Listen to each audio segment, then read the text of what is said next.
দিলি তো দিলি তো রাগের 12টা বাজে। তুবা এক পলক তাকালো কৌশিকের দিকে, ফুঁসে উঠে বলল, তো কি করব? খুন করে জেলে যেতে চান নাকি? দরকার পড়লে জেলে যাব, তবু এই কীট পতঙ্গ জীবন থেকে সরিয়ে দিতে চাই। বাহ, কি বুদ্ধি! আর আপনি জেলে গেলে আমার কি হবে?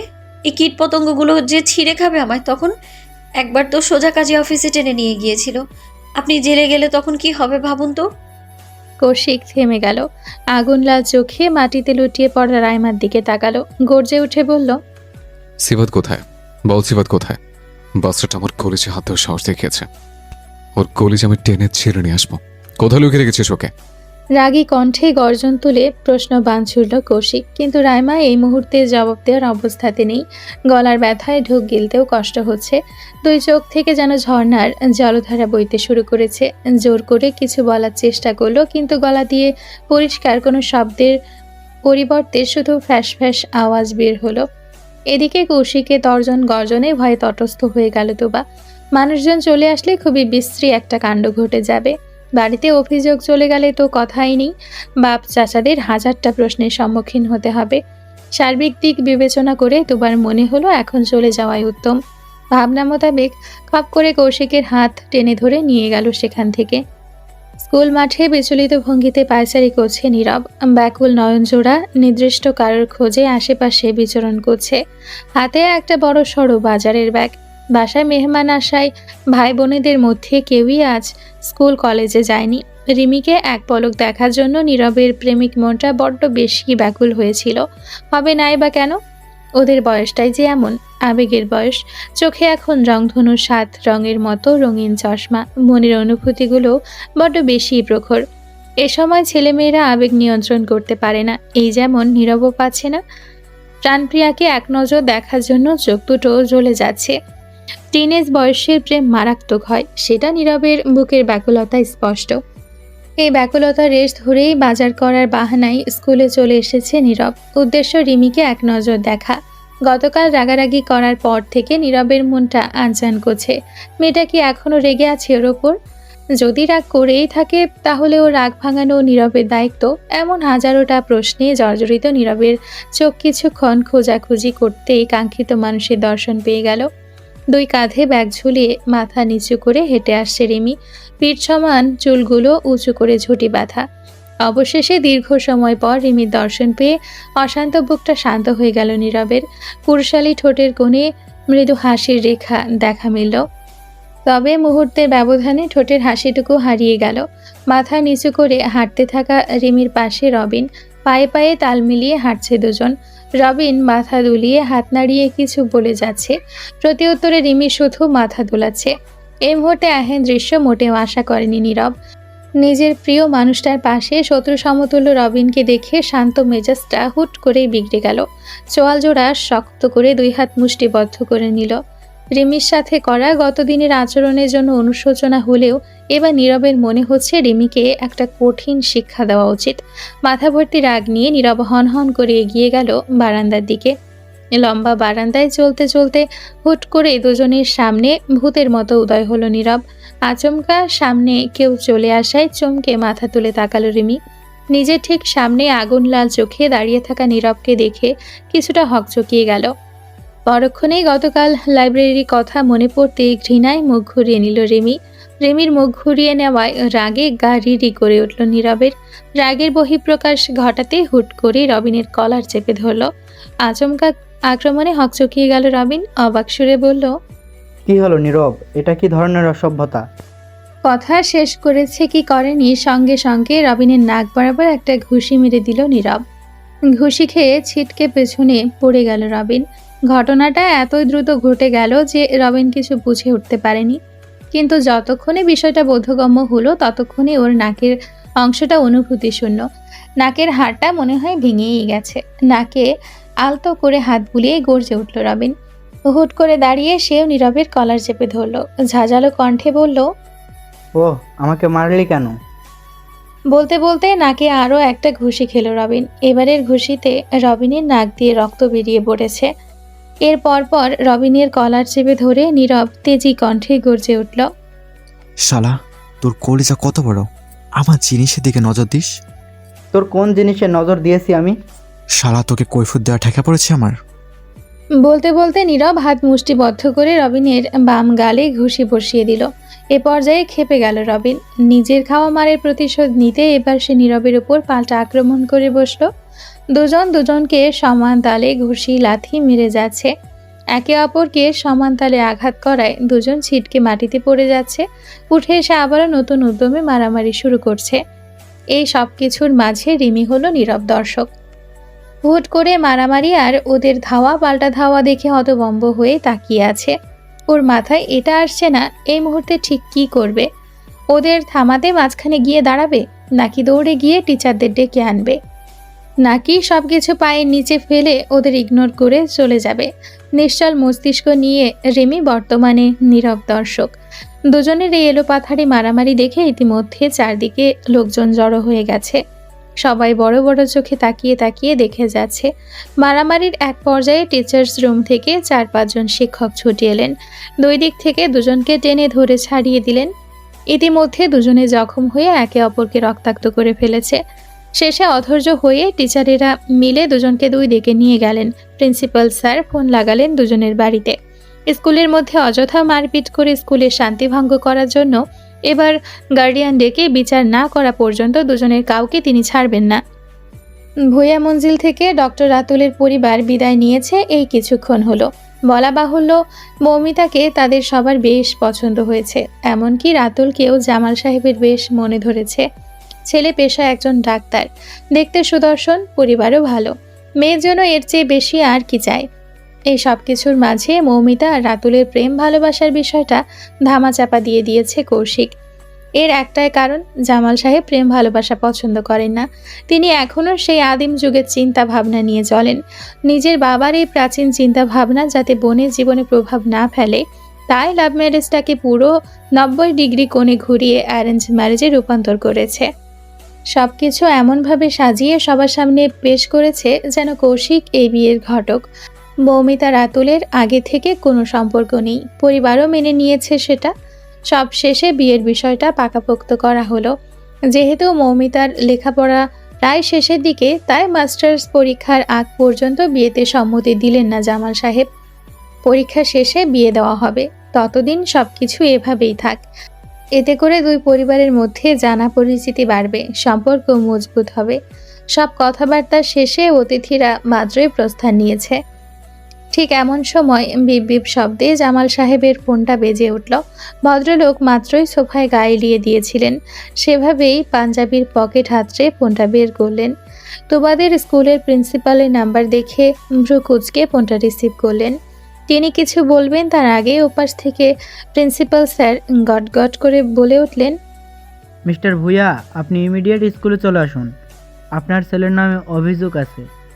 আচমকা প্রিন্সিপালের এহেন কথা শুনে ভড়কে গেলেন জামাল সাহেব। হতভম্ব চোখে তাকালেন সামনের সোফায় বসা নিজের ছেলের দিকে, যে এই মুহূর্তে আপন মনে কফি খাওয়ায় ব্যস্ত। সেদিকে নজর রেখে তিনি শুধালেন, কি করেছো অসভ্যটা? কি করেনি সেটা বলুন। স্কুলেরই একটা ছেলেকে মেরে আধমরা বানিয়ে দিয়েছে। আমরা দুই পক্ষেরই গার্জিয়ান ডেকেছি। আপনি প্লিজ চলে আসুন। আসছি। এটুকু বলে ফোনটা কাটলেন তিনি। এরপর ধূপধাপ পা ফেলে সামনে সোফায় বসা কৌশিকের দিকে এগিয়ে গিয়ে ছো মেরে কফির কাপটা কেড়ে নিলেন। আচমকা জামাল সাহেবের এহেন কাণ্ডে ভরকে গেল কৌশিক। অবাক সুরে বলল, এটা কি হলো বাবা? সেটা তো তুমি বলবে বেয়াদব। ভার্সিটি ছেলে স্কুলে গিয়ে আওয়ারাগিরি করার মানে কি? নতুন করে স্কুলে ভর্তি হতে মন চাচ্ছে? আচমকা জামাল সাহেবের এহেন প্রশ্নে সমতল হৃদয় কুঁচকে গেল কৌশিকের। সে কিছুটা অবাক সুরেই বলল, মানে? মানে তোমার স্কুলে কেন গিয়েছিলে তুমি? গিয়েছিলে ঠিক আছে, কিন্তু মারপিট কেন করেছো অসভ্য ছেলে? জামাল সাহেবের এই প্রশ্নের বিপরীতে ভরকে গেল কৌশিক। কোচকানো হৃদয় এবার দ্বিগুণ কুঁচকে গেল। মনের মধ্যে নিজের সাথেই দ্বন্দ্ব শুরু হলো। আশ্চর্য, কৌশিক তুবাকে নিয়ে স্কুলে গেছিল, সেই কথা জামাল সাহেব কিভাবে জানলো? আর রাইমাকে যে মেরেছে সেটাই বা কিভাবে জানলো? রাইমার তো মুখ খোলার কথা না, মুখ খুললে তো ও নিজেই ফেসে যাবে। কৌশিকের ভাবনার মাঝে জামাল সাহেব ফের গর্জে উঠলেন, কি হলো এখন? মুখে কুলু পেটে আছো কেন? জবাব দাও, কোন অপরাধে মেরেছো ছেলেটাকে? এখন যে প্রিন্সিপাল আমাকে ডেকে পাঠালেন, এতে কি আমার অসম্মান হলো না? মানে পণ করে রেখেছো? বাপের মান সম্মান সব ডুবিয়ে ছাড়বে? এ পর্যায়ে টনক নড়ল কৌশিকের। তুখোর মস্তিষ্ক হুট করে কিছু একটা ধরে ফেলল। ইতিমধ্যে জামাল সাহেবের তর্জন গর্জনে বসার ঘরে সবাই ছুটে এসছে। সকলের উৎসুক চাহনি বাবাটার দিকে। কি হয়েছে বুঝতে না পেরে শুধু তাকিয়ে আছে। সেই মুহূর্তে কৌশিক কৌতূহল নিয়ে বলে উঠল, প্রিন্সিপাল স্যার কি বলেছেন? কেন, তুমি জানো না তিনি কি বলেছেন? হয়তো জানি, তবে তোমার গলার আওয়াজ আমার একটু বেশি ভালো লাগে, তাই তোমার মুখে শুনতে চাই। বলো। জামাল সাহেব ফুঁসে উঠে বললেন, বলেছেন আপনার ছেলে স্কুলে একটা ছেলেকে বেধড়ক পিটিয়েছে, পিটতে পিটতে আধমরা করে দিয়েছে। এখন দুই পক্ষের গার্জিয়ান ডাকা হয়েছে, আপনি চলে আসুন। দাঁতে দাঁত চেপে ক্রোধ নিয়ে বললেন জামাল সাহেব। বিপরীতে কৌশিক এবার শব্দ করে হেসে ফেলল। হাসতে হাসতে সোফায় গা এলিয়ে দিয়ে আরাম করে বসলো। দুই হাত সোফার দুই দিকে ছড়িয়ে দিয়ে বলল, সব দোষ কৌশিক ঘোষ। তুমি বড় হয়ে যাচ্ছ বাবা, এটা তারই সিম্বল। তুমি হয়তো ভুলে যাচ্ছ, তোমার ছেলে একটা নয়, দুটো। খুঁজে দেখো তো, তোমার 2 নম্বর ছেলেটা কোথায়? সূর্যটা মাথার উপর শটান হয়ে দাঁড়িয়ে আছে। ঘাটতারা সূর্যের তেজযোগ কিরণই বলে দিচ্ছে সময়টা এখন ঠিক দুপুরের মধ্যভাগ। রাইমা সবেমাত্র বাড়ি ফিরেছে। ভগ্ন হৃদয় নিয়ে টেনে টেনে দেহটাকে নিয়ে যাচ্ছে বাড়ির ভেতর। দেখে মনে হচ্ছে এই নিশ্চল দেহটায় প্রাণের কোনো অস্তিত্ব নেই। এ তো এক প্রাণহীন অনুভূতি শূন্য খাঁচা মাত্র। এমনভাবেই পা টেনে টেনে বাড়িতে প্রবেশ করলো সে। এই দুপুর সময়ে ওর বাবা মায়ের মধ্যে কেউই বাড়িতে থাকে না। তারা দুজনেই রাতে অফিস শেষে বাড়ি ফেরেন। সেই হিসেবে বাড়িটা সম্পূর্ণ ফাঁকা। না, সম্পূর্ণ ফাঁকা নয়। একজন অযাচিত অতিথি অবশ্য ঘাপটি মেরে বসে আছে রাইমার ঘরে। তাছাড়া বাড়িতে একটা বিড়ালও নেই। বাড়ি ফিরে রাইমা সোজা চলে গেল নিজের ঘরে। খট করে দরজা খুলতেই দেখতে পেল সিফাত ওর খাটের উপর শুয়ে আরামে আপেল চিবোচ্ছে। ফলগুলো রাইমায় সকালে যাওয়ার আগে সিফাতকে দিয়ে গিয়েছিল। দুপুরে যেহেতু সে কলেজে থাকবে, তাই এই ফলগুলোই সিফাতের দুপুরের খাবার। তবে এই মুহূর্তে সিফাতকে দেখে ওর মনের ভেতর জ্বলতে থাকা আগুন ফের জ্বলে উঠল। শক্তিহীন দেহটাতেও অশরীরীর শক্তি ভর করলো যেন। রাইমা দ্রুত পায়ে এগিয়ে এসে খপ করে সিফাতের হাতটা ধরল। এরপর ওকে টানতে টানতে ঘরের বাইরে বের করে হাতটা এক প্রকার ছুঁড়েই মারল। ভাঙা গলায় চিৎকার করে বলে উঠল, বেরিয়ে যান আমার বাড়ি থেকে। কোথায় যাবেন, কি করবেন আমি কিচ্ছু জানি না, শুধু আমার বাড়ি থেকে বেরিয়ে যাবেন। আপনার চেহারাও আমি দেখতে চাই না।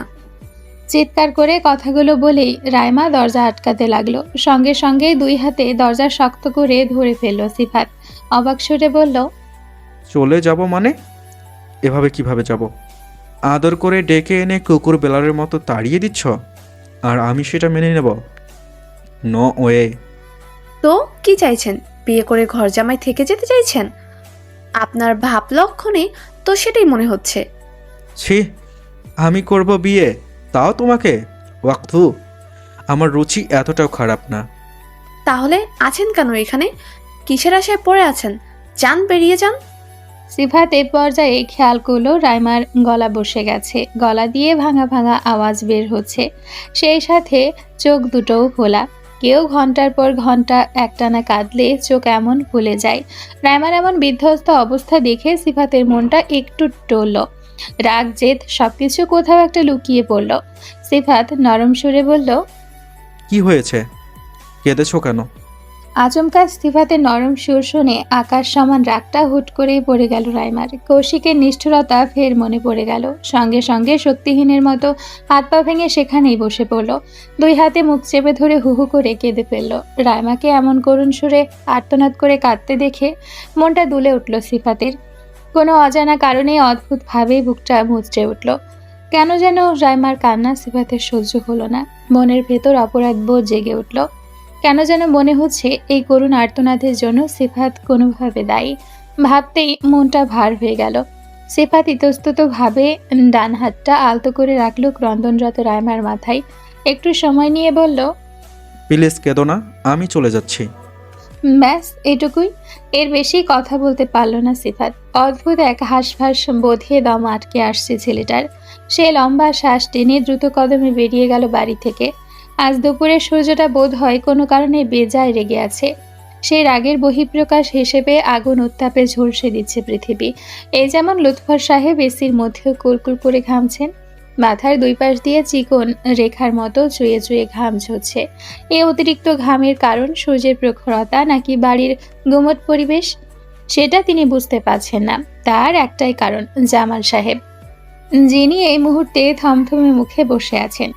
ভদ্রলোকের তীক্ষ্ণ চোখে দৃষ্টি সোজা নীরবের দিকে স্থির, চোখ দিয়ে ছেলেটাকে ঝলসে দিচ্ছেন যেন। নীরবকে নিয়ে জামাল সাহেব স্কুল থেকে ফিরেছেন মিনিট 10 হবে। বাড়িতে ফিরে গম্ভীর মুখে বসে আছেন। বাড়ির বড় কর্তার গম্ভীর মুখশ্রী দেখে গিন্নিরা সবাই রান্নাঘর থেকে উকি ঝুঁকি দিচ্ছেন। বাচ্চারা দোতলা সিঁড়ির কাছে দাঁড়িয়ে দুরু দুরু বুকে সবটা অবলোকন করছে। বাড়ির 3 কর্তা আর 2 ছেলে বসার ঘরে উপস্থিত। শুধু তাদের সবার মাঝে মেজাজের ভয়ানক অবস্থা কেবল জামাল সাহেবের। বর্তমান পরিস্থিতি এমন যে কেউ একটা টু শব্দ করলেই আগ্নেয়গিরির লাভার মতো ফেটে পড়বেন তার উপর। লুৎফর সাহেব বেজায় বিপাকে পড়ে গেলেন। ভদ্রলোক নিজের ছেলের উপর রাগ কি দেখাবেন, বরং বড় ভাইয়ের গুমট মুখটা দেখিয়ে মৃদু মন্দ কাঁপছেন। ভাবতে ভাবতে রুমাল দিয়ে কপালের ঘাম মুছে নিলেন লুৎফর সাহেব। ঠিক সেই মুহূর্তে জামাল সাহেব ঠান্ডা অথচ গাহিম করা কণ্ঠে প্রশ্ন ছুড়লেন, স্কুলে মারপিট করেছো কেন নীরব? নীরব এতক্ষণ ধরে অপরাধীর ন্যায় মাথা নিচু করে দাঁড়িয়েছিল। ঠিক এমন সময় জামাল সাহেবের প্রশ্নে মাথাটা সামান্য উঁচু করল। ছেলের চোখ দুটোতে যেন আগুনে লেলিহান শিখা জ্বলজ্বল করছে। মুখের ভাবভঙ্গিও অন্যরকম। কিছু বলার জন্য ঠোঁটজোড়া মৃদু নাড়ালো, কিন্তু কণ্ঠনালী হতে কোনো শব্দ বের হলো না। নীরবের এই এলোমেলো অবস্থা অন্য কেউ ধরতে না পারলেও কৌশিক ঠিকই ধরতে পেরেছে। বড় ভাই বলে কথা, ভাই বোনগুলোকে নিজের হাতে মানুষ করেছে সে। ওদের মন বোঝা কৌশিকের কাছে আহামরি কিছু নয়। সেই বোঝার ক্ষমতা থেকেই হুট করে পড়ে ফেললো ছোট ভাইয়ের মন। ভাইটা তার ভালো নেই, কোনো কারণে ভেতর থেকে ভেঙে চুরে যাচ্ছে, কিন্তু মুখে কিছু বলতে পারছে না। বিষয়টা বুঝতে পেরে ছোট করে নিঃশ্বাস ছাড়ল কৌশিক। মনে মনে ভাইকে বাঁচানোর ফোন দিয়ে আটলো। এরই মাঝে জামাল সাহেব ফের গর্জে উঠলেন, জবাব কেন দিচ্ছ না তুমি? আমার জবাব চাই নীরব। এমন অসভ্যের মতো কাজ কেন করেছো তুমি? তুমি তো এমন উশৃঙ্খল ছেলে নও। বাদ দাও না বাবা, বন্ধুর সাথে হয়তো কোনো তর্কে জড়িয়ে গেছিল, ঝোঁকের মধ্যে ভুল করে ফেলেছে। নীরবের পরিবর্তে কথাটা বলে উঠল কৌশিক। নিজের দিক থেকে সর্বোচ্চ চেষ্টা নিজের ভাইকে বাঁচানোর, হলেও তাই। কৌশিকের এই কয়েকটা বাক্যে প্রশ্নের তীর 90 ডিগ্রি ঘুরে কৌশিকের দিকেই চলে গেল। ছেলেদিকে সরু চোখে তাকিয়ে জামাল সাহেব চোখ মুখ খিচে বলে উঠলেন, কেন বাদ দেবো কেন? বাদ দেওয়ার মতো কাজ করেছে ও? একটা ভদ্র পরিবারের সন্তান কখনো মারপিট করে? আমার এত বছর ধরে কামানো মান সম্মান সব ধুলোয় মিশিয়ে দিয়েছে ছেলেটা। ও একা কিছুই করেনি বাবা, একবার তাকিয়ে দেখো, ওর ঠোঁটের কোনো রক্তের কালচে দাগ। মানে মারপিটে 2 পক্ষই সমান অংশগ্রহণ করেছে। তো তাতে কি ও নির্দোষ হয়ে গেল? আমি আবার কখনো বললাম ও নির্দোষ? আমি শুধু বলেছি দুজনেই সমান সমান দোষী, ভুল করে ফেলেছে, এবারের মতো মাফ করে দাও। বাপ ছেলের তর্ক বিতর্কে বাড়ির পরিবেশ আরো বেশি গুমট হয়ে উঠল। জামাল সাহেবের চোখ মুখ আরো বেশি থমথমে হয়ে গেল। মনের ভেতর চেপে রাখা সমস্ত রাগ তিনি এবার ছেলের উপর ঝাড়লেন। আঙ্গুল তুলে ধমকে উঠলেন, এই চুপ, একদম চুপ। তুমি কোনো কথা বলবে না, অসভ্য ছেলে। সব নষ্টের গোড়া তুমি। আমি আবার কি করলাম? তুমি তো কিছুই করো না, আবার কিছু না করেও অনেক কিছু করো। এই সব কিছুর সূচনা তোমার থেকে হয়েছে। নিজে তো বকে গেছেই, এখন বাড়ির বাকি ছেলেমেয়েদেরও নিজের মতো করতে চাইছো। বাপের বেহুদা তর্জন গর্জনে ফুস করে নিঃশ্বাস ছাড়ল কৌশিক। সে জানতো এমনটাই হবে। বাপ এখন সবাইকে রেখে তার উপরে রাগ ঝাড়বে। কৌশিক জবাব দেওয়ার জন্য মুখ খুলে উদমে গেল। একমাত্র নীরবের কথা ভেবে বাপের সব চিৎকার চেঁচামেচি চুপচাপ গিলে নিল। করুন না একটু বকাবকি, এতে অন্তত ওর ভাইটা তো বেঁচে যাবে। কিন্তু সহ্য করলেন না কনকচাপা বেগম। কারণে অকারণে নিজের ছেলের উপর এমন চোটপাট তিনি একদম নিতে পারেন না। ছেলের পক্ষ নিতে এবার তিনি রান্নাঘর থেকে বেরিয়ে এলেন। স্বামীর মুখোমুখি হয়ে প্রতিবাদী কণ্ঠে বললেন, শুনুন, আপনার অযথা রাগ একদম আমার ছেলের উপর ঝাড়বেন না। কিছু হলেই আমার ছেলেটাকে বকাবকি করেন। তো কি করব? করবটা কি? এই হারে বজ্র ছেলেকে আমার চেয়ে ভালো আর কেউ চিনবে না। আবার আমার ছেলেকে বকছেন? প্রশংসা তো মুখে আসে না, অন্তর ওর নামে কোনো প্রশংসা আমি খুঁজে পাই না। দরকার নেই প্রশংসা করার, তবুও বদনাম করবেন না। করতেও চাই না, কিন্তু হয়ে যায়। কথায় আছে না, আগওয়ালা যেদিকে যায় পিছওয়ালাও সেদিকেই যায়। এই মারামারি ধরাধরি সূত্রপাত করেছে তোমার ছেলে। সেই ছোট বেলায় স্কুলের একটা ছেলেকে মেরে আধমরা করে ফেলেছিল। এরপর থেকে প্রায়শই মারপিট করে বাড়ি ফিরত। ওর এমন উশৃঙ্খল আচরণের কারণ আজও আমার অজানা। বাড়ির ছোট ছেলেটা ভালো ছিল, অথচ দেখো এটাকেও নিজের মতো বানিয়ে ফেলেছে। বলতে বলতে ফুঁসে উঠলেন জামাল সাহেব। গড় গড় করে মনের সব ক্ষোভ উগরে দিয়ে তিনি বেশ শান্তি পাচ্ছেন। স্বামীর যুক্তির কাছে হার মেনে মাথা নিচু করে নিলেন কনক চাপা বেগম। জামাল সাহেব ভুল কিছু বলেননি। ছেলে তার প্রায়শই এমন উদ্ভট কাজ করে বাড়ি ফেরে। কারণ জানতে চাইলে এক প্রকার গা ছাড়া জবাব দিয়ে নিজের ঘরে চলে যায়। স্বামীর যুক্তি তর্কের কাছে হেরে গিয়ে 2 কদম পিছিয়ে গেলেন কনক চাপা বেগম। এদিকে মনের সব রাগ ক্ষোভ ছেলের ওপর ছেড়ে বেশ খানিকটা হালকা বোধ করছেন জামাল সাহেব। রাগটাও কেমন যেন চট করেই কমে গেল। তিনি মাথা নিচু করে দাঁড়িয়ে থাকা নীরবের দিকে তাকিয়ে শাসিয়ে বললেন, বন্ধুদের সাথে মিলেমিশে চলবে।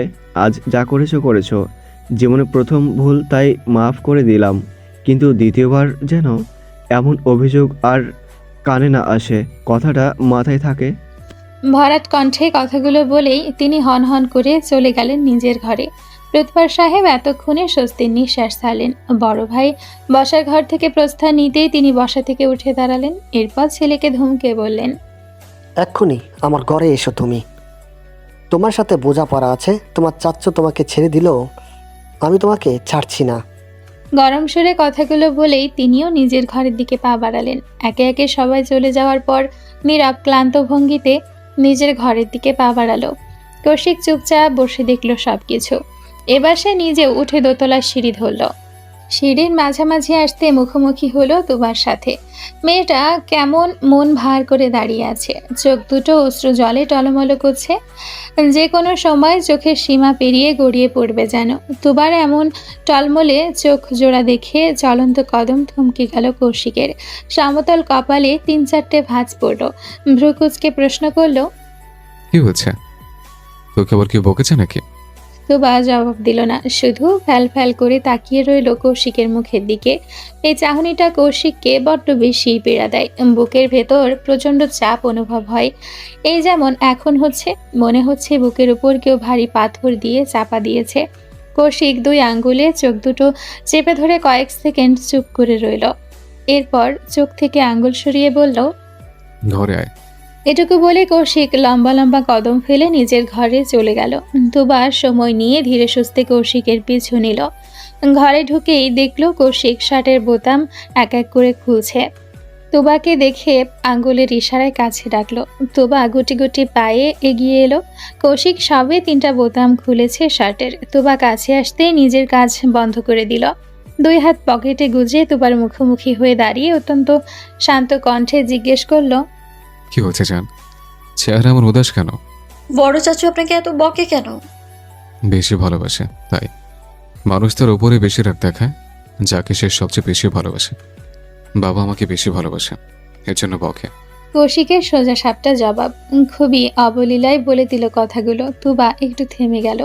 কিছুটা সময় নিয়ে মিনমিন করে বলল, তাহলে আপনি আমায় কেন বকেন না? আমার প্রতি ভালোবাসাটা কি কম? এই প্রশ্নের বিপরীতে কৌশিক মৃদু হাসল, একটা ঝরঝরে প্রাণোচ্ছল হাসি। পকেট থেকে হাত বের করে ডান হাতের আঙ্গুলের ফাঁকে চুলগুলো ব্যাকব্রাশ করতে করতে বলল, বকতে তো চাই, বিশ্বাস করো। মাঝে মাঝে খুব ইচ্ছে করে তোকে বকতে, কিন্তু পারি না। কি করব বল? তোকে বকলে যে আমার বুকটা জ্বলে। এই যে এখানটা জ্বলে পুরে ছাই হয়ে যায়। বলতে বলতে আঙ্গুলের ইশারায় বুকের বাম পাশটা দেখিয়ে দিল কৌশিক। তুবা গভীর চোখে তাকালো কৌশিকের বুকের দিকে। গলার কাছের 3টে বোতাম খোলা থাকায় ফর্সা লোমশ বুকটা উন্মুক্ত হয়ে আছে। নিঃশ্বাসের দাপটে প্রশস্ত বুকটা ক্রমশ ওঠানামা করছে। তুবা চোখে ঘোরের আভাস। সঙ্গে সঙ্গে ওর গালটা আলতো করে চেপে ধরল কৌশিক। চোখে চোখ আটকে গভীর কণ্ঠে বলল, আর রইল ভালোবাসার কথা, তার প্রমাণ আমি আগেও দিয়েছি, তুই চাইলে আবারও দিতে পারে। বলেই তুবা নরম ঠোঁটে শক্ত করে চুমু খেলো, একটা শুকনো শব্দযুক্ত চুমু। এরপর কণ্ঠে আরো বেশি গভীরতা ঢেলে বলল, দেব নাকি জান কৌশে 1 ছড়া কাদর? তোবার চোখে তখন রাজ্যের ঘোর। কৌশিকের গভীর চোখে তাকিয়ে হারিয়ে যাচ্ছে সমুদ্রের অতল গভীরে। চোখের আনাচে কানাচে একরাশ মুগ্ধতা। এই মুগ্ধতা বরাবরই বেসামাল করে দেয় তোবাকে। আজও তার ব্যতিক্রম হলো না। তোবা দুকদম এগিয়ে এসে দুজনের মধ্যকার দূরত্ব ঘুচিয়ে দিল। এক হাত কৌশিকের ঘাড়ে রেখে আরো খানিকটা এগিয়ে গেল। পরম আবেশে দেহের ভেতর শিহরণ জাগলো যেন। দুজনের নাক একে অপরের সাথে ছই ছই। গরম উত্তপ্ত নিঃশ্বাস মিলে মিশে একাকার হয়ে গেছে। অনুভূতির সাগরে ভেসে যেই না দুজন ঘনিষ্ঠ হবে, ঠিক এমন সময় ছিটকে দূরে সরে গেল তোবা। এমন সিরিয়াস মুহূর্তে তোবার এহেন আচরণে বেশ বিরক্ত হলো কৌশিক। নাক মুখ কুচকে বলল, কি সমস্যা? তোবা এলোমেলো দৃষ্টিতে এদিক সেদিক তাকালো, মিনমিন করে বলল, অনেক সমস্যা, এখন এসব সম্ভব নয়। কৌশিক কয়েক সেকেন্ড তাকিয়ে রইল তোবার চুপসে যাওয়া মুখের দিকে। এরপর ফোঁস করে নিঃশ্বাস ছেড়ে বলল, এই ব্যাপার সরাসরি বললেই হতো। এমন চোরের মতো নজর লুকানোর কি আছে? আমি আসি তাহলে। কোনো মতে এটুকু বলেই তোবা চলে যাওয়ার জন্য পা বাড়ালো। সঙ্গে সঙ্গে খপ করে ওর হাতটা ধরে ফেলল কৌশিক। যাওয়ার পথে বাধা পেয়ে পেছনে ঘুরে তাকালো তোবা। কৌশিকের দিকে জিজ্ঞাসু দৃষ্টি নিক্ষেপ করতেই কৌশিক শান্ত কণ্ঠে প্রশ্ন করল, তুই ঠিক আছিস জান? এই একটা প্রশ্নে কি ছিল কে জানি। আচমকা তুবার বুকের ভেতর এক মুঠো শীতল হাওয়া ছড়িয়ে পড়ল। তুবার প্রতি কৌশিকের চিন্তা ও সব বিষয়ে খেয়াল রাখা, এমনকি এই ছোট ছোট বিষয়েও এত যত্ন নেওয়া তুবার মনকে বারবার গলিয়ে দেয়। তুবার মাঝে মাঝে নিজের ভাগ্যের উপর নিজেরই হিংসে হয়। এত ভালো ভাগ্য কোনো মেয়ের কেন হবে? কোনো ছেলে ওকে এত কেন ভালোবাসবে? কেন কেউ ওর জন্য এতটা পাগল হবে? ওর সামান্য কষ্টে কেউ কেন বিচলিত হবে? আছে কি এর কোনো উত্তর? না, নেই। এই প্রশ্নের কোনো উত্তর নেই। তোবা যখন এমন হাজারো চিন্তায় বিভোর ছিল, ঠিক তখনই দূর থেকে একটা গানের কিছু লাইন কানে ভেসে এলো। তোকে পেয়েছি জীবনে আমার করে, কি দারুণ ভাগ্য আমার, ছাড়বো না দুহাত কোনোদিন, হোক না যা হবার। তোবা হারিয়ে গেল সেই গানের সুরে। খুব করে মনে হলো এই গানটা হয়তো ওদের জন্যই বানানো। কৌশিককে স্বামী হিসেবে পাওয়াই তোবার দারুণ ভাগ্যের কারণ। সাত সকালে আচমকায় দুঃসংবাদে কেঁপে উঠল পুরো পরিবার। সকাল সকাল ভুইয়া মঞ্জিলে শামীমা বেগম এবং তার স্বামীর আগমন। তাদের কান্নাকাটি আর আহাজারিতে ভারী হয়ে উঠল পুরো বাড়ি। হঠাৎ করে হসপিটাল থেকে তাদের ফোন দিয়ে জানানো হয়েছে সিফাতের অবস্থা ভালো না। কেউ বা কারা ছেলেটাকে মেরে হাত পা ভেঙে দিয়েছে। হসপিটালের একজন ওর ফোন থেকে শামীমা বেগমের নাম্বারে ফোন করে জানিয়েছে বিষয়টা। খবর পাওয়া মাত্রই দুজন ছুটে চলে এসেছেন শহরে। অচেনা শহরে কিছু না চিনিয়ে শরণাপন্ন হয়েছে জামাল সাহেবের। উদ্দেশ্য ভাইয়ের থেকে সাহায্য পাওয়া। তোবার বিষয়টা নিয়ে জামাল সাহেব রেগে থাকলেও আপাতত আর কিছু বললেন না তিনি।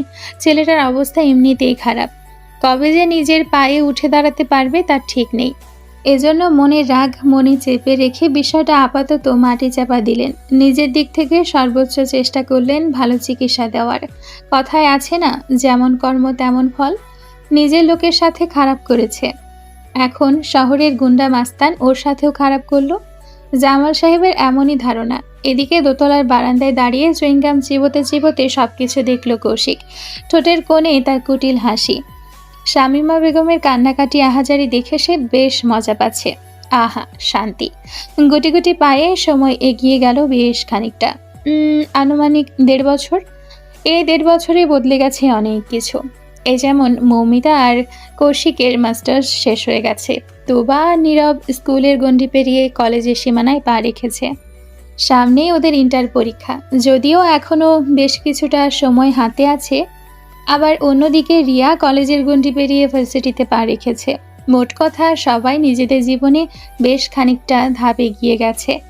সেই সাথে এগিয়ে এসেছে মৌমিতা আর রাতুলের বিয়ের দিনক্ষণ। বিয়ের ডেট আরও আগেই ঠিক হওয়ার কথা ছিল, কিন্তু হুট করেই রাতুলকে জরুরি কাজে দেশের বাইরে যেতে হয়েছে। তাই অগত্যায় ডেট আরও কিছুটা পিছিয়ে দেওয়া হয়েছে। সময়ের স্রোতে গা ভাসিয়ে সবকিছু এগিয়ে চলেছে। সেই সাথে এগিয়ে চলেছে বাচ্চাদের ভবিষ্যতের চাবিকাঠি। এই যেমন বেশ কিছুদিন আগে একটা নামকরা সফটওয়্যার কোম্পানিতে ইন্টারভিউ দিয়েছিল কৌশিক। ভাগ্যক্রমে চাকরিটা হয়েও গেছে। আজই প্রথম কর্মজীবনে পা রাখবে কৌশিক, তাই সকাল থেকে আজ সে ভীষণ ব্যস্ত। এই যেমন বেশ সময় নিয়ে গোসল সেরে মাত্রই ওয়াশরুম থেকে বের হয়েছে সে। কোমরে একটা তোয়ালে পেঁচানো শুধু। ফর্সা দেহে পানির কণা মুক্ত নাই চিকচিক করছে। লোমশ বুকটা পানির কণাগুলোকে লোমের ফাঁক করে লুকিয়ে নিয়েছে, ফলাফল ভেজা লোমগুলো ফর্সা বুকে বেশ আরামের সহিত লেপ্টে আছে। গলায় একটা তোয়ালে ঝুলিয়ে ড্রেসিং টেবিলের সামনে গিয়ে দাঁড়ালো কৌশিক। এক হাতে চুলের পানি ঝাড়তে গিয়ে চোখ পড়ল আয়না হয়ে সোজা দরজায়। কাঠের কারুকাজ খচিত বিশাল দরজাটা সামান্য খোলা, সেই খোলা অংশের ফাঁক গলিয়ে চিকচিক করছে একজোড়া কৃষ্ণ কালো নয়নমণি। ডাগর আঁখি দুটোতে এক রাস মুগ্ধতা। এই চোখের মালিককে সেটা বুঝতে বিন্দু মাত্র বেগ পেতে হলো না কৌশিকের। এই মন ভোলানো চোখ জোড়া নাচে নাকি সম্ভব ভাবতেই ঠোঁট কামড়ে হাসল কৌশিক, যেন সে কিছুই দেখেনি এমন ভঙ্গিতে দরজার দিকে এগিয়ে গেল। সেকেন্ডের ব্যবধানে এক টানে দরজা খুলে দিল। আচমকা দরজা খুলে দেওয়ায় দেহের ভারসাম্য হারিয়ে ফেলল তোবা, হুড়মুড়িয়ে পড়েই যাচ্ছিল। ঠিক সেই মুহূর্তে ওর কোমর খামচে ধরল কৌশিক। পড়ে যাওয়া থেকে বাঁচালেও বিপত্তি ঘটল আরেক জায়গায়। তোবার হাতে ছিল একটা পায়েসের বাটি, যেটা বর্তমানে ফ্লোরে পড়ে 3-4 খণ্ডে বিভক্ত হয়ে গেছে। বাটির পায়েস ছিটকে চারদিকে ছড়িয়ে পড়েছে, সেই সাথে খানিকটা পায়েস ছিটকে এসে তোবার মুখের কয়েকটা জায়গায় ও গলায় লেগেছে। আচমকা এহেন কাণ্ডে ভরকে গেল তোবা। মাথায় হাত রেখে জিভ কামড়ে বলল, গেল গেল, সব গেল, পুরো পায়েস নষ্ট হয়ে গেল। তোবার আহাজারি সম্পূর্ণ উপেক্ষা করে ওকে এক ঝটকায় দেওয়ালের সাথে চেপে ধরল কৌশিক। গভীর চোখ দুটো তোবার ডাগর চোখে নিবদ্ধ করে বলল, ব্যাপার কি জান? সাত সকালে অভিযোগের কারণ খুব দেখতে মন চাইছে বুঝছে? ধরা পড়ে চোরের মতো নজর লুকাতে ব্যস্ত হয়ে পড়ল তোবা।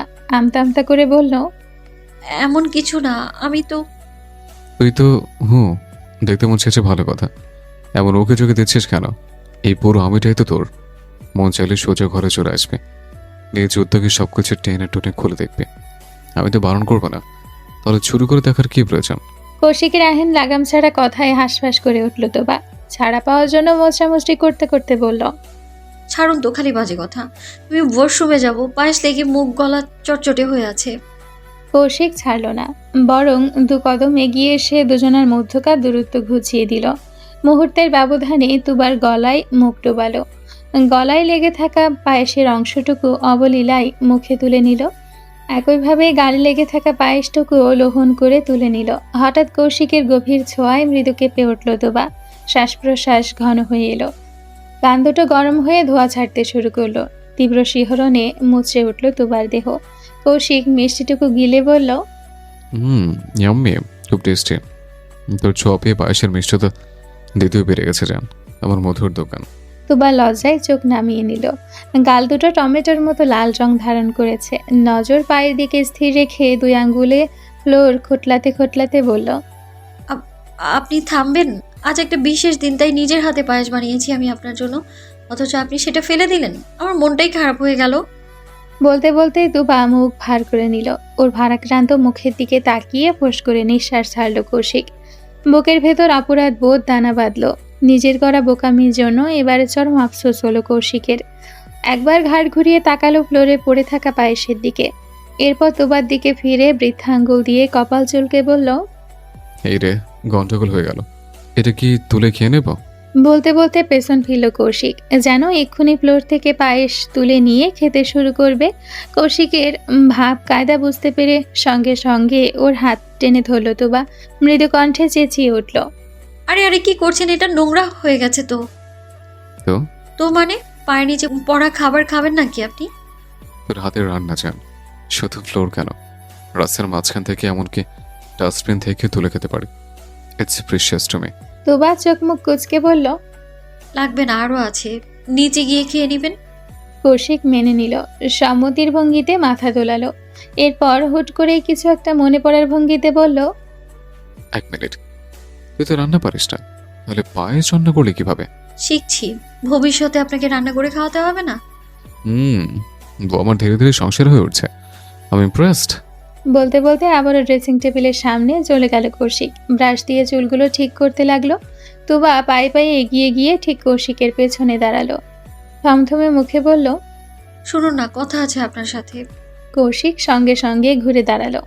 সাবলীল কণ্ঠে বলল, শুনছি। যাচ্ছেন তো অফিসে, সেখানে ছেলের পাশাপাশি মেয়ে কলিগও তো থাকবে। নজর সংযত রাখবেন, চোখ যেন ভুলেও এদিক সেদিক না যায়। কৌশিক এবার তীক্ষ্ণ চোখে তাকালো তুবার মুখের দিকে, দুই হাত বুকে আড়াআড়িভাবে ভাঁজ করে বলল, তুই আমাকে সন্দেহ করিস? মোটেই না। তাহলে তুবা একটু থামলো, কৌশিকের থেকে নজর সরিয়ে মাথা নিচু করে নিল। মেয়েটার চোখে মুখে যেন আমাবস্যার আধার নেমেছে, কপালের প্রতিটি ভাঁজে লুকিয়ে রেখেছে দুশ্চিন্তা।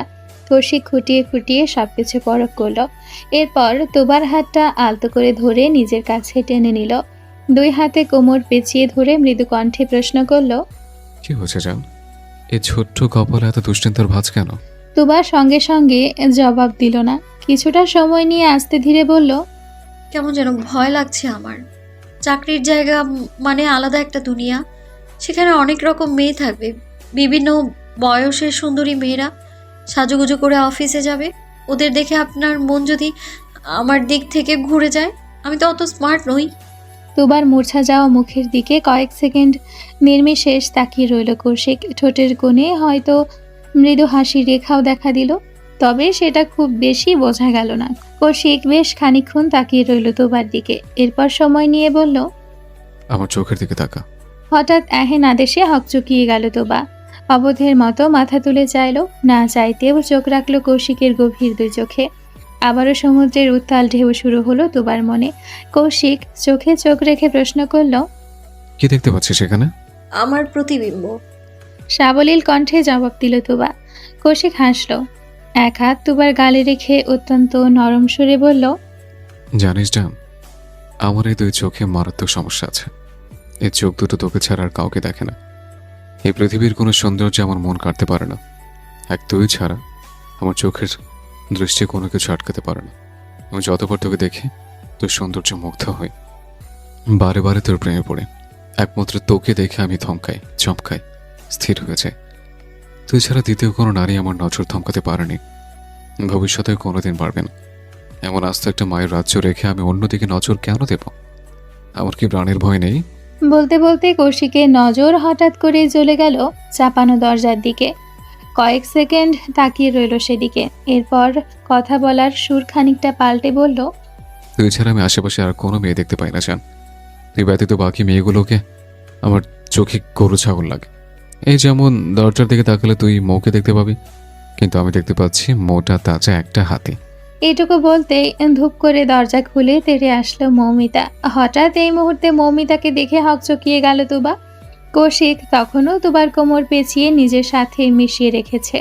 বড় বোনের সামনে এমন অন্তরঙ্গ অবস্থায় ধরা পড়ে লজ্জায় আড়ষ্ট হলো তুবা। ছাড় পাওয়ার জন্য মুচড়ামুচড়ি শুরু করলো, কিন্তু কৌশিকের হাতের বাঁধন বিন্দুমাত্র ঢিলে হলো না, বরং তুবাকে সেভাবেই নিজের সাথে মিশিয়ে রাখলো। মৌমিতা ধূপধাপ পা ফেলে এগিয়ে এসে আঙ্গুল তুলে শাসিয়ে বলল, অসভ্যতামির একটা সীমা আছে ভাই, তুই সবসময় আমাকে অপমান করিস। যেমন কুকুর তেমন মুকুর, তুই অপমান পাওয়ারই যোগ্য। স্বামী স্ত্রীর ঘনিষ্ঠ মুহূর্তে প্রেমালাপ আড়ি পেতে শুনছিস, তোকে সম্মান দেবে কে? মৌমিতা ফুঁসে উঠল, খানিকটা চেঁচিয়ে উঠে বলল, আমারও তো ঠেকা পড়েনি তোর প্রেমালাপ শোনার। আজ প্রথম অফিস যাচ্ছিস, বেস্ট অফ লাক বলতে এসেছিলাম, বড় বোন হিসেবে দোয়া দিতে এসেছিলাম। তোর ভাঙাচোরা দোয়া তোর কাছেই রাখ। চাকরি আমার হয়ে গেছে, এখন তোর দোয়া দিয়ে কি করব? আচার বানাবো? তুই আসলেই চরম লেভেলের বেয়াদব। বলেই উল্টো ঘুরে হাঁটা দিল মৌমিতা। কয়েক কদম গিয়ে হঠাৎ থেমে গেল।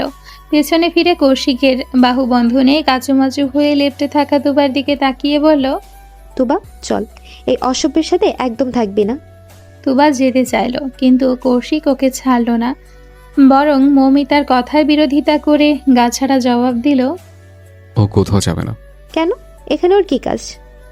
অনেক কাজ। বউ আমার ইনসিকিউরিটিতে ভুগছে, এখন ওকে আদর নিয়ে মোড়ে ইনসিকিউরিটি দূর করবো। তার আগ পর্যন্ত কোথাও যাবে না।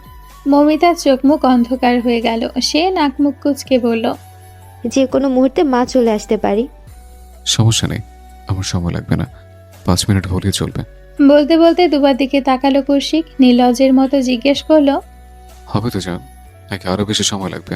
লজ্জায় দম বন্ধ হয়ে গেল দুবার। গলার কাছে কথা আটকে মরিমরি অবস্থা। মৌমিতা নাক সিটকে গট গট পায়ে ঘর থেকে বেরিয়ে গেল। যাওয়ার আগে ঠাস করে দরজাটা আটকে দিল। আজকাল তুবা নিজেকে আদর্শ বউ হিসেবে তৈরি করতে মরিয়া হয়ে উঠেছে। যে মেয়েটা কোনোদিন রান্নাঘরের আশেপাশে পা রাখেনি, তার দুরন্ত কদম জোড়া ইদানিং রান্নাঘরে ঘুরপাক খায়।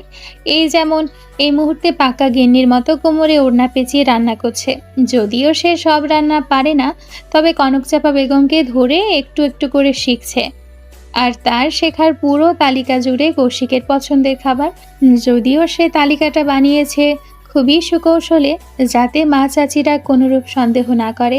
সেই তালিকা থেকে কয়েকটা পদ টুকে নিয়ে রান্না করতে লেগে পড়েছে তুবা। যেমন বিভিন্ন পদের ভর্তা কৌশিকের খুব পছন্দের, সেই অনুযায়ী তুবা পর্যায়ক্রমে শুটকি ভর্তা, বাদাম ভর্তা, ইলিশ মাছের ভর্তা আর বেগুন পুড়িয়ে ভর্তা করেছে, সাথে লম্বা বেগুন ভাজা আর ডিম ভাজা। এখন সে গরম গরম খিচুড়ি রান্না করবে। কনকচাপা বেগম পাশে দাঁড়িয়ে নিয়মকানুন সব বলে দিচ্ছেন, আর তুবা সেই অনুযায়ী কাজ করছে। পাশে দাঁড়িয়ে তার 3 মা চাচি। তুবার ইদানিং রান্নার প্রতি এত আগ্রহ দেখে নাইমা বেগম মশকরা করে বললেন, আমাদের মেয়ে তো বড় হয়ে গিয়েছে ময়না, কেমন পাক্কা গিন্নির মতো কোমরে কাপড় জড়িয়ে রান্না করছে। মেয়ের বিয়ের ব্যবস্থা করতে হবে। ময়না বেগম অতিষ্ঠ ভঙ্গিতে মাথা নাড়তে নাড়তে বললেন, এই মেয়েকে আমি এক চুলো বিশ্বাস করতে পারি না। ওর আচার আচরণই কেমন উদ্ভট, আবার মাথার মধ্যে কি চলছে কে জানে। বলে তিনি কোমরে গুজে রাখা শাড়ির আঁচল খুলতে খুলতে রান্নাঘর থেকে বেরিয়ে গেলেন। পরপর নাইমা বেগমও চলে গেলেন। আপাতত এখানে তাদের কাজ নেই। আজ নাকি তুবা সবার জন্য একা হাতে রান্না করবে। মেয়েটার এমন ঘটা করে পুরো পরিবারের জন্য রান্না করার কোনো উপযুক্ত কারণ তিনি খুঁজে পেলেন না। তাই ভাবনা চিন্তা বাদ দিয়ে তিনিও বসার ঘরে পা বাড়ালেন। আপাতত হাতে যখন কাজ নেই, এই সুযোগে একটু টিভি দেখা যাক। সন্ধ্যায় ভালো ভালো সিরিয়াল হয় স্টার জলসা, জি বাংলায়। এগুলো না দেখলে আবার দিন সম্পূর্ণ হয় নাকি। দুজনে চলে যাওয়ার পর রান্নাঘরে রয়ে গেল কেবল তুবা আর কনকচাপা বেগম। তিনি তুবার পাশে দাঁড়িয়ে সবকিছু বলে দিচ্ছেন। বড় মায়ের নির্দেশ অনুযায়ী তুবা চুলায় খিচুড়ি চাপিয়ে দিল। কনকচাপা বেগম ফ্রিজ থেকে শসা আর টমেটো বের করলেন সালাদ বানাবেন বলে। সেগুলো একটা বাটিতে রাখতেই ছো মেরে নিয়ে নিল তুবা। মুক্তোর মতো ঝকঝকে দাঁতগুলো বের করে বলল, আমি করছি তো বড় মা। বলে একটা চাকু নিয়ে শসা কাটতে লাগলো। কনকচাপা বেগম পুদিনা পাতা বাছতে বাছতে আপন মনে তুবার সাথে গল্প জুড়ে দিলেন। মৌ চলে গেলে বাড়িটা ফাঁকা হয়ে যাবে, তাই না তুবা? তুবা শসা কাটতে কাটতে এক পলক তাকালো, পুনরায় কাজে মন দিয়ে বলল, সে তো হবেই, আপু তো এবারের আলো। আপু চলে গেলে বাড়িটাই অন্ধকার হয়ে যাবে। ইস, সময়টা এত তাড়াতাড়ি কেন চলে যায়? আফসোসের সুরে বলল তুবা। কনকচাপা বেগম কথা তালে তাল মিলিয়ে বললেন, মেয়ে মানুষ, একদিন তো পরের ঘরে যেতেই হবে। তবে এ কথা মনে হলে বুকটা ভারী হয়ে ওঠে, বুঝলি? তাই ভাবছি মমিতার বিয়ের পরপরই কৌশিককে বিয়ে করিয়ে দেব। এক মেয়ে যাবে, আরেক মেয়ে আসবে। আমার বুকটা তাহলে খালি হবে না। ছেলেটার ভালো চাকরিও হয়েছে, আর দেরি করব না। হঠাৎ করে কৌশিকের বিয়ের কথা শুনে চলন্ত হাত জোড়া থেমে গেল তুবার। কাজের গতিও কমে গেল বেশ খানিকটা। তুবা শসা কাটতে কাটতে আর চোখে কনকচাপা বেগমের দিকে তাকিয়ে মিনমিন করে বলল, ছেলের বউ হিসেবে তোমার কেমন মেয়ে পছন্দ বড় মা? না মানে বললে আশেপাশে খুঁজে দেখতাম আর কি। খোঁজাখুঁজির কি আছে, মেয়ে তো আমার হাতের কাছেই। অকপটে জবাব দিলেন কনকচাপা বেগম। তুবা ভ্রুকুচকে প্রশ্ন করল, কে? আরে আমাদের রাইমা। আবার কে? রাইকে আমার খুব পছন্দ, বুঝলি? ভারী মিষ্টি মেয়ে। ছেলের বউ হিসাবে একদম আমার মনের মতো। ভাবছি মৌমিতার বিয়েটা হয়ে গেলে তোর বড় চাচ্চুর সাথে রায়ের বিষয়ে কথা বলবো। আমার মনে হয় না সে না করবে। ভালো হবে না বল? বলতে বলতে সামনে তাকাতে কনকচাপা বেগমের চোখ দুটো বড় বড় হয়ে গেল। তিনি খপ করে তুবার হাতটা চেপে ধরে আটকে উঠলেন। এ কি, আঙুল কেটে রক্ত পড়ছে তো! হে আল্লাহ, এই মেয়ের ধ্যান কোথায় থাকে আল্লাহ জানে। বলতে বলতে তিনি বেসিনের নিচে তুবার হাত টেনে নিয়ে পানির ট্যাপ ছাড়লেন। এ পর্যায়ে সম্বিত ফিরে পেল তুবা। অনুভূতিহীন চোখে একবার কেটে যাওয়া হাতের দিকে তাকালো। বাম হাতে তর্জনী এবং মধ্যমা দুটো আঙ্গুলের মাথার দিকে বেশ খানিকটা কেটে গেছে। কাটা জায়গা থেকে কলকলিয়ে তরতাজা লাল রক্ত ঝরছে। অথচ অদ্ভুত, তুবার মধ্যে কোনো অনুভূতি কাজ করছে না, আর না কোনো ব্যথা অনুভব হচ্ছে। বরং মাথার মধ্যে শুধু একটাই কথা ঘুরপাক খাচ্ছে, কৌশিক আর রাইমা। পরিবার যদি রাইমাকে এ বাড়ির বউ বানাতে চায় তাহলে তুবার কি হবে? তবে কি ওদের সম্পর্কটা ভাঙনের পথে? ভাবতে গিয়ে বুকটা মুচড়ে উঠল তুবার। দুই চোখের সীমারেখা পেরিয়ে গলগল করে অশ্রু ঝরতে শুরু করলো। কনকচাপা বেগম হাতের রক্ত ধুয়ে সেভাবেই ওকে ধরে বসার ঘরে নিয়ে আসলেন। বসার ঘরে সোফায় বসে টিভি দেখছিলেন ময়না বেগম আর নাইমা বেগম। এমন পর্যায়ে দুবার হাত কেটে যাওয়ায় কথা শুনে দুজনেই বিচলিত হয়ে পড়লেন। নাইমা বেগম তাড়াহুড়ো করে নিজের ঘর থেকে একটা মলম এনে এগিয়ে দিলেন। ময়না বেগম মেয়ের কাটা জায়গায় মলম লাগাতে লাগাতে একচোট বকে নিলেন। অসভ্য অসভ্য, মেয়েটা চরম অসভ্য। আমার মন বলছিল ও নিশ্চয়ই কোনো গন্ডগোল পাকাবে। সব কিছু নিয়ে তুরুত ফুরুত করে মেয়েটা। এবার রান্না করার শখ মিটলো তো? আহ, থাম তো ময়না, মেয়েটা কাঁদছে। কনকচাপা বেগমের ধমকে চুপ হয়ে গেলেন ময়না বেগম। ক্রন্দনরত মেয়ের মুখের দিকে তাকিয়ে মনটা ভারী হয়ে গেল তার। আহারে, কিভাবে হিচকি তুলে কাঁদছে মেয়েটা, না জানি কতই না ব্যথা পেয়েছে। সকলের ভাবনা ঠিক এরকমই, অথচ এই কান্নার আসল কারণ কেবল তুবার মনেই চাপা পড়ে রইল। রাতের খাবার টেবিলে বসে গরম গরম খিচুড়ির সাথে ভর্তা দেখে চোখ মুখ জলজল করে উঠল সবার। সেই খুশির মাত্রা দ্বিগুণ হলো যখন কনকচাপা বেগম বললেন, আজ সব খাবার তুবা নিজের হাতে তৈরি করেছে। এটা যেন বাপ চাচাদের জন্য ছোটখাটো বিস্ফোরণ ছিল। মেয়ের হাতে রান্না পেয়ে খিচুড়ির ওপর এক প্রকার হামলে পড়লেন বাড়ির কর্তারা। এক এক লোকমা মুখে নিয়ে মুখ থেকে তৃপ্তির আওয়াজ বের করলেন। এদিকে কৌশিকের চোখে ভরপুর বিস্ময়। রান্নার রও না জানা মেয়েটা কি না নিজের হাতে রান্না করেছে। এর পুরোটাই যে কৌশিকের জন্য সেটা বুঝতে ওর বিন্দু মাত্র বেগ পেতে হলো না। ভাবতে ভাবতে ঝাল ঝাল ভর্তা দিয়ে খিচুড়ির একটা লোকমা মুখে তুলে নিল কৌশিক। সঙ্গে সঙ্গে তৃপ্তিতে চোখ বুজে এলো। মানতেই হবে মেয়েটার রান্নার হাত ভালো। খেতে খেতে তোমার এক দফা প্রশংসা করতে ঘাড় ঘোরালো কৌশিক। সঙ্গে সঙ্গে কপাল জুড়ে 3-4টে ভাঁজ পড়ল। তুবা ওর পাশে বসে আছে ঠিকই, কিন্তু মেয়েটা আজ বেজায় চুপচাপ। অন্য দিনের তুলনায় একেবারে ছটফট করছে না। মুখটাও ভীষণ উদাস। খাওয়া বাদ দিয়ে প্লেটে আঙ্গুল ঘুরিয়ে যাচ্ছে শুধু।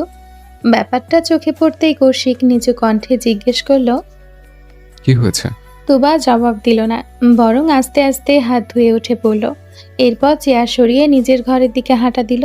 যাওয়ার আগে সবার উদ্দেশ্যে বলে গেল, খাওয়া হয়ে গেছে আমার। এরপর আর 1 সেকেন্ডও দাঁড়ায়নি সেখানে, সোজা নিজের ঘরে গিয়ে দরজা আটকে দিয়েছে। হঠাৎ দুবার এহেন আচরণে ভরকে গেল কৌশিক। অবদের মতো দোতলার বন্ধ দরজার দিকে তাকিয়ে রইল খানিকক্ষণ।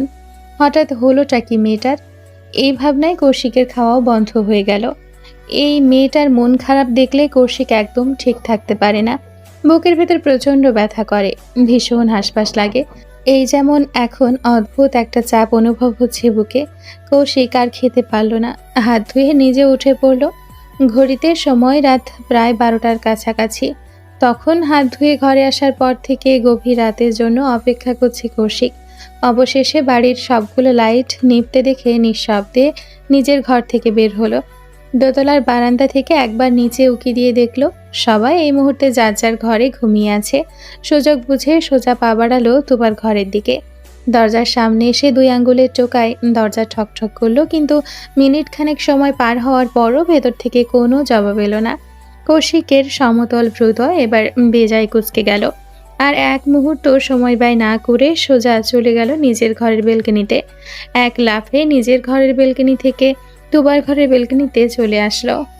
এরপর লম্বা লম্বা কদম ফেলে দরজা ঠেলে ভেতরে ঢুকলো।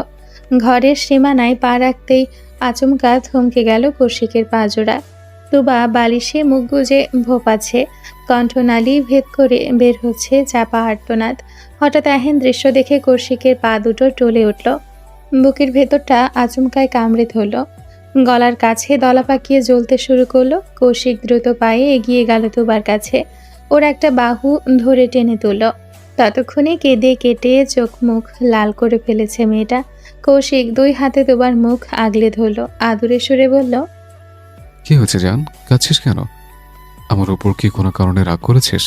তুবা ডানে বামে মাথা দোলালো। কৌশিক আবারও প্রশ্ন করল, বাসায় বা কলেজে কেউ কিছু বলেছে? তুবা আবারও ডানে বামে মাথা দুলিয়ে না বোঝালো। ওকে মুখে কিছু বলতে না দেখে খানিকটা রেগে গেল কৌশিক। মৃদু ধমকের সুরে বলল, মাথা নাড়ানো কি? হ্যাঁ, মুখে বল। না। ভাঙা কণ্ঠে জবাব দিল তুবা। কৌশিক অধৈর্য সুরে বলল, তাহলে কোনো কারণ ছাড়াই কান্নার মানে কি? খুব ভালো করে জানিস তোর কান্না আমার সহ্য হয় না। ইচ্ছে করে জ্বালাস আমাকে, তাই না? এ পর্যায়ে হুট করে কৌশিকের গলা শক্ত করে জড়িয়ে ধরল তুবা। প্রশস্ত বুকে নাক ঘষে ভেজা কণ্ঠে বলল, আপনার চিন্তায় আমি পাগল হয়ে যাব, বিশ্বাস করুন। কোনো একদিন ঠিক মানসিক ভারসাম্য হারিয়ে রাস্তায় বেরিয়ে পড়বো আমি। কিন্তু আমি তো তোকে কোনো চিন্তা দেইনি। দিয়েছেন, আমি না চাইতে 2 হাত ভরে ভালোবাসা দেন, সেই সাথে চিন্তা ফ্রি। কৌশিক ফোঁস করে নিঃশ্বাস ছাড়ল। ঠিক বুঝে উঠতে পারল না এই অভিমানী মেয়ের অভিমানের কারণ।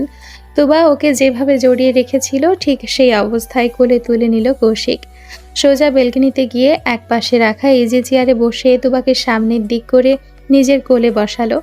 তুবা এবং কৌশিক এবার মুখোমুখি। সেভাবেই তুবাকে টেনে নিজের সাথে মিশিয়ে নিল কৌশিক। শান্ত কণ্ঠে বলল, কি হচ্ছে জান? তুই না বললে আমি বুঝবো কিভাবে? বরং আপনার বিয়ের কথা ভাবছেন। তো কার সাথে জানতে চাইবেন না? বলে ফেল। রাইমা আপুর সাথে। হুট করে রাইমার নামটা শুনে শান্ত মেজাজটা আচমকাই বিগড়ে গেল কৌশিকের। ততে দাঁত চেপে জল শক্ত করে নিল। তুবা আপন মনে বিড়বিড় করলো, বড় মা ছেলের বউ হিসেবে রাইমা আপুকে পছন্দ করে, আমাকে পছন্দ করে না। বড় মা খুব শীঘ্রই বড়যাত্রার সাথে আপনারা রাইমাপুর বিয়ের বিষয়ে কথা বলবে। তখন আমাদের সম্পর্ক পরিবার কোনোদিনও মেনে নিবে না। বলতে বলতে কয়েক ফোঁটা অশ্রু গড়িয়ে পড়ল তুবার দু চোখ বেয়ে। তপ্ত পানির কণাগুলো সোজা গিয়ে পড়ল কৌশিকের হাতে। কৌশিক 2 হাতে তর্জনী দিয়ে তুবার চোখের পানি মুছে দিল। 2 হাতে মুখ আগলে ধরে নিজের কাছে টেনে নিল। তুবার কাঁপতে থাকা গোলাপি ঠোঁট আলতো করে ঠোঁট ছোঁয়ালো। এরপর কপালে কপাল ঠেকিয়ে বলল, এত জ্বালাই কেন আমাকে বলতো? এসব ঠুনকো বিষয় নিয়ে কান্নাকাটি করিস, এতে যে আমার বুক পড়ে, তা বুঝিস না? এটা ঠুনকো বিষয় হলো? একদম পুরোপুরি ঠুনকো, একদম ভিত্তিহীন। তুবা মাথা নিচু করে নিল। কৌশিক ওকে ঘুরিয়ে উল্টো দিক করে বসালো। তুবাকে পেছন থেকে 2 হাতে শক্ত করে জড়িয়ে ধরে বলল, আর কিভাবে বোঝালে তুই বুঝবি বলতে চান?